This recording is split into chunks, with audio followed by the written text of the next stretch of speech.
I think I've done this now for the last 3 years where I've talked to Morale's class about storytelling and a little bit about video. I'm Bob Gould.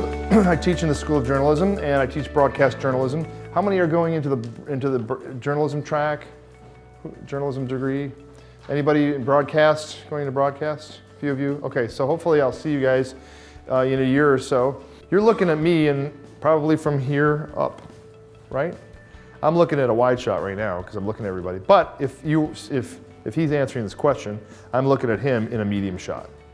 So our eyes are naturally drawn to medium shots. Now, what I don't do with it when I have a camera is I don't have my camera and then I use the little electronic zoom to zoom in.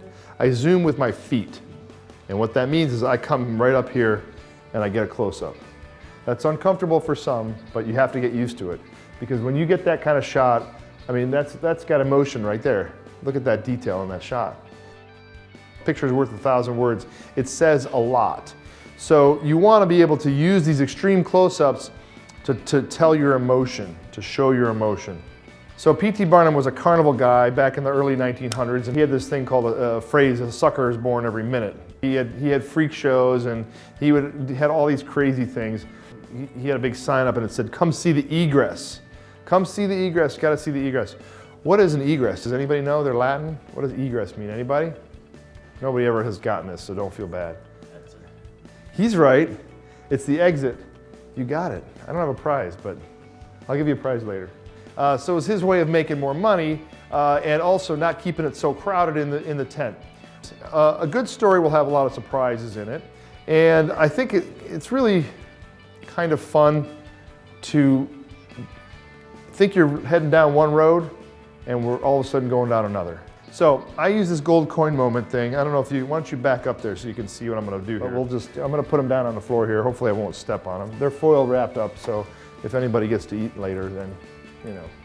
I'm walking through the forest. I'm walking along and all of a sudden I look down and what is down there? A gold coin.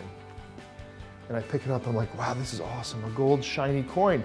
This is memorable. I can't believe it. And it's a little moment in my little journey here. So I'm gonna keep walking to see what else is there. Okay, I find another. And I walk through the forest and I find another one. And I find another one until I'm at the edge of the forest and I walk out and I said, that was an incredible journey. I got to see some really cool things. And it kept me moving, it kept me going throughout. And as a result, my story is awesome, okay? Good stories have good memorable moments in it. Yeah. What I say here, here's my little thing. I say wide, medium, tight, tight, tight. Get the moment, get the bite.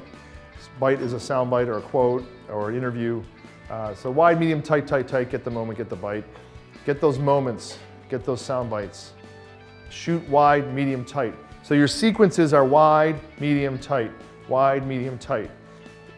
Every time you shoot something. So if I'm here, I'm gonna get a wide shot of this room. Then I'm gonna get a medium shot of him right here in his sweatshirt on typing. Then I'm gonna get his hands really close up and get his, then I'm gonna get his face. And then I'm gonna come around and get a close up of the screen. Then I'm gonna back away and get another medium shot. Then I'm gonna come around here and get another. Those are called sequences. You gotta have emotion in your stories. Otherwise they're just flatline, right?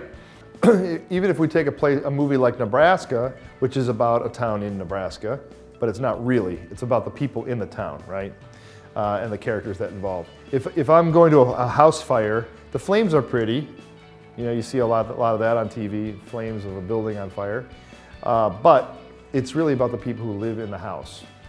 That's what the story is. It's the story about people, not places or things. But just remember, think about the things we talked about. Just know, we talked about tape formats, Betacam, Betamax, VHS, 3/4 inch, all that stuff. We also talked about elements in a great story, and then we talked about the shots and how to get shots. So I'll stay around for a minute if you have questions or you want to talk to me about anything. Look up Erling and Emmett and watch the rest of that. Watch the Globetrotters video. If you need to get a hold of me, I'm at gouldro@msu.edu. Come find me. If you're interested in broadcast journalism and you want to get involved in Focal Point, come see me. I'll take your name and get your email. Otherwise, have a lovely Monday evening, and thank you very much for letting me come and speak today. Hey.